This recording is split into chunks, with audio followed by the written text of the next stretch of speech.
ever wanted to use your PS4 controller, aka DualShock 4, on your PS Vita? Well, in this video, I'll be showing you how to do just that with this simple tutorial. So, hey guys, me that random dude, and I'll be showing you how to connect your DualShock 4 to your PS Vita. So, let's go over to Vita shell, put our PS Vita into transfer mode to our PC, and then we'll go from there. So you want to go to this website, Autoplugin 2 from GitHub, link will be in the description, and download autoplugin2.vpk, just ignore that.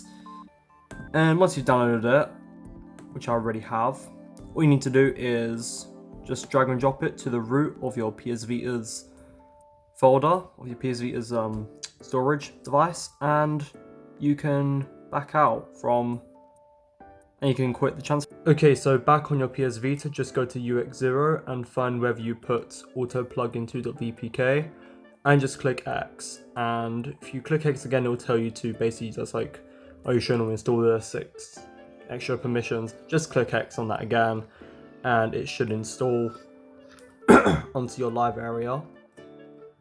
And I have it right here, I've already installed it. And once it loads up, you basically just want to go to install plugins and find D4 Vita by Zerpy, control your Vita with the DualShock 4. And this is actually quite important.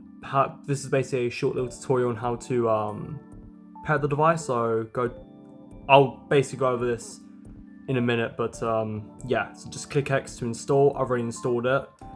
And you just want to click exit. It will prompt you to basically reboot your device. Go ahead and reboot it and we'll go from there.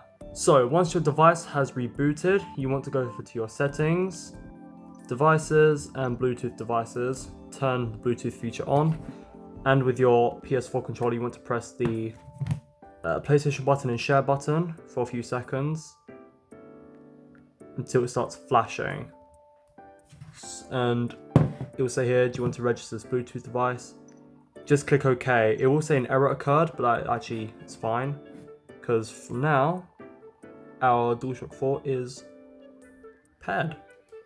This is very hard to show on camera, but it is working.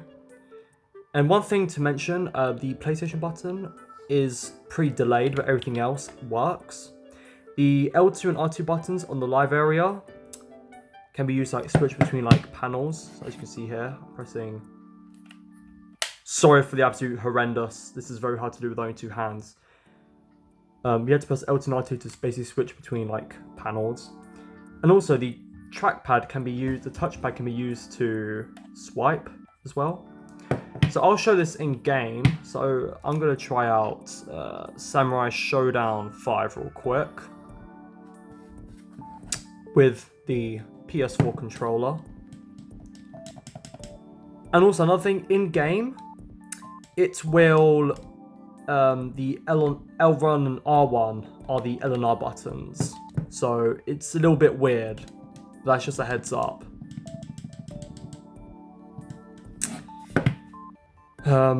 So yeah, I'll just quickly test it out here. As you can see, it is definitely working. And as you can see, yes.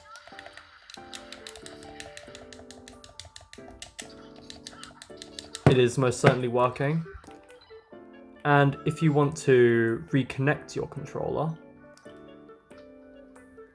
you can simply just press the PlayStation button again.